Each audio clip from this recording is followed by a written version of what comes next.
안녕하세요.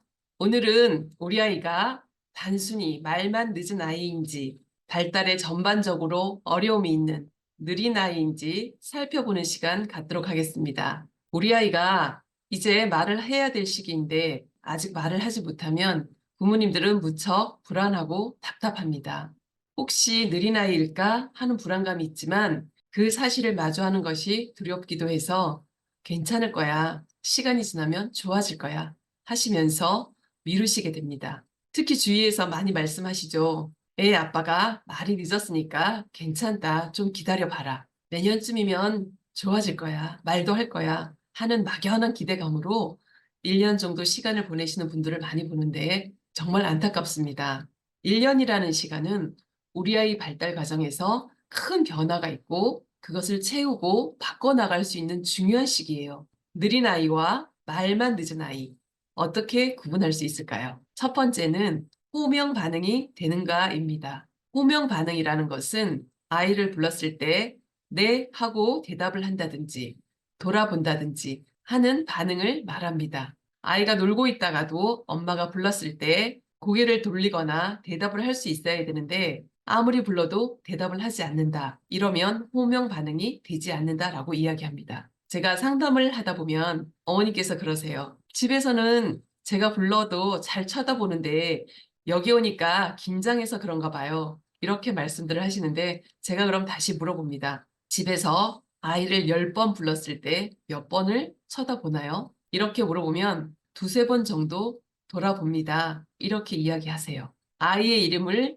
10번 불렀을 때 아무리 아이가 노래에 집중하고 있어도 7, 8번은 돌아보아야 호명 반응이 되는 것입니다. 두 번, 세 번 돌아보는 것은 호명 반응이 되지 않는다라고 보셔야 돼요. 호명 반응처럼 중요한 것이 아이와의 눈 맞춤인데요. 어렸을 때부터 우리 어머님들이 아이 분유를 먹이면서도 눈을 맞추시고 깍꿍놀이를 하면서도 눈을 맞추시고 계속 눈을 맞춰주시거든요. 그래서 엄마 아빠와 눈을 맞추는 과정은 무척 자연스러운 과정이에요. 눈 맞춤이 중요한 것은 눈을 마주치면서 상대방과 상호작용을 할 수 있고 또한 정서 발달이나 사회성 발달에도 중요하기 때문에 그렇습니다. 말을 못하는 아이라도 6개월이 지나면 눈 맞춤을 할 수가 있어요.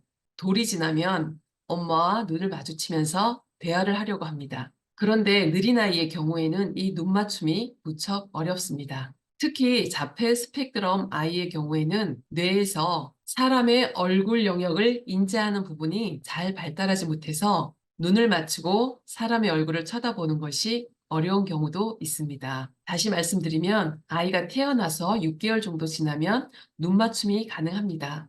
우리 아이가 눈을 흘기듯이 옆으로 쳐다보거나 또는 눈 맞춤이 너무 짧다거나 하면 아이를 잘 관찰해 주셔야 됩니다. 자, 세 번째는 지시 따르기가 되는가입니다. 엄마 아빠가 어떤 말을 하거나 뭔가 시켰을 때 그것을 알아듣고 행동하는지 보시면 됩니다. 아이가 말을 못해도 위험해, 멈춰, 문 닫아, 이리 와 이런 정도의 간단한 지시 따르기는 가능합니다. 그런데 느린 아이의 경우에는 이 간단한 지시 따르기도 잘 되지 않은 경우가 많습니다. 처음에 지시 따르기가 안 돼도 부모님이 여러 번 알려주고 직접 데리고 가서 쓰레기 버리자, 문 닫아 이러한 것을 알려주셔서 아이가 따라한다면 괜찮습니다. 그런데 부모님이 여러 번 이야기하고 계속 알려줘도 못 알아듣는 아이처럼 전혀 움직이지 않거나 자기가 하던 행동을 계속한다면 지시 따르기가 되지 않는 것입니다. 계속해서 재촉하면 그 말의 의미를 잘 모르고 알아듣지 못하는 아이는 울거나 짜증을 내게 되겠지요. 단순히 말만 늦은 아이라면 이러한 지시 따르기에 적절히 반응할 수 있습니다. 네 번째는요, 감정을 느끼는가입니다. 건강한 아이들은 엄마 아빠가 기뻐서 웃는 것, 슬퍼하는 것, 화내는 것, 이러한 감정의 변화를 느끼게 됩니다. 그래서 엄마가 웃으면 같이 웃고 엄마가 화를 내면 무서워하기도 하고 눈치를 살피기도 합니다. 그런데 이러한 감정을 느끼지 못하는 아이들은 옆에서 동생이 다치고 울고 해도 크게 연연해하지 않고 자기가 하던 일을 계속하고 있습니다.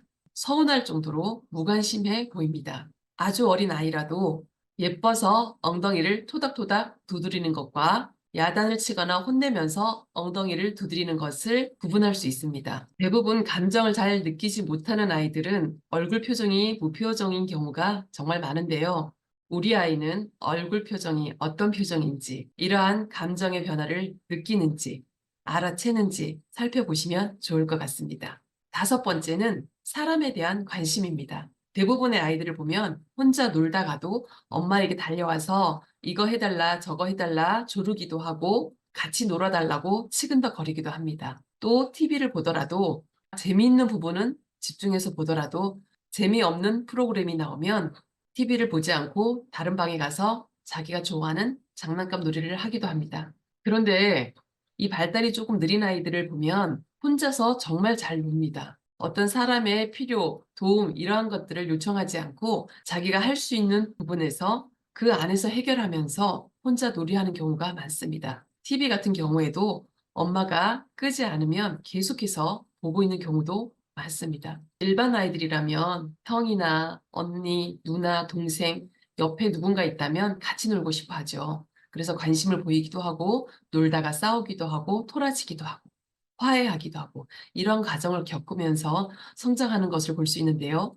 느린 아이의 경우에는 오히려 같이 놀자고 하는 것을 귀찮아합니다. 피하게 되고 혼자서 놀고 싶어 하죠. 그리고 사람보다는 장난감이나 책, 놀이교구 이런 것들에 훨씬 더 관심을 가지고 있습니다. 기질적으로 조용하고 내성적인 아이라고 할지라도 다 함께 가족들이 놀이하는 시간이라든지 언니 동생과 함께 뭔가를 해야 되는 상황이 발생했을 때 잘 할 수 있는지 그리고 같이 하는 것을 즐거워하고 좋아하는지 살펴보시면 좋을 것 같습니다. 한 가지 더 말씀드리고 싶은 것은 우리 아이가 태어나서 1년 동안 신체적인 발달이 잘 이루어졌는지 점검해 보시면 좋을 것 같습니다. 아이가 3개월이 지나면 목을 가누기 시작하고 6개월이 되면 배밀이를 시작하죠. 9개월에서 10개월 정도 되면 네발기기를 합니다. 그러다가 벽이나 물건을 잡고 일어서는 것을 시도하면서 12개월, 돌 무렵이 되면 걷게 되죠. 이러한 1년의 발달 과정 중에서 우리 아이가 네발기기를 했는지, 배밀이를 했는지, 못 가누기를 했는지, 돌 무렵에 걷게 되었는지 하는 신체적인 발달을 한번 확인해 보시는 것도 좋을 것 같습니다. 이 과정에서 한두 가지 생략하고 건너뛰어서 바로 걷는 아이들도 있습니다. 그리고 돌 무렵이 아니라 몇 개월 이후에 걷기 시작하는 아이들도 있습니다. 이러한 신체 발달을 잘 살펴보시면 그 과정에서도 발달이 조금 느린 아이인지 아닌지 하는 부분을 찾을 수가 있습니다. 그러한 것을 발견하셨다면 그 시기마다 개입해서 도와줄 수 있는 부분을 빨리 도와주시는 것이 좋겠죠. 자, 오늘은 우리 아이가 단순히 말만 늦은 아이인지 전반적으로 발달이 느린 아이인지 살펴보았습니다. 저는 우리 아이가 또래 아이들보다 6개월 정도 발달이 늦다라는 것을 확인하셨다면 기다리면서 시간을 보내지 마시고 지금 도와줄 수 있는 부분을 도와주시면 좋겠습니다. 하루라도 빨리 적극적으로 개입하시면 아이가 이 발달의 차이를 빨리 따라갈 수가 있습니다. 일반 아이들을 보면 더 똑똑하고 더 훌륭한 아이로 키우기 위해서 오감학교나 영어 유치원, 영재발달 교육 이러한 것들을 하고 있는데요. 저는 이러한 부분보다 아이가 발달의 속도를 잘 따라가는 것이 더 중요하다고 생각합니다. 저는 다음 시간에 또 뵙겠습니다. 감사합니다.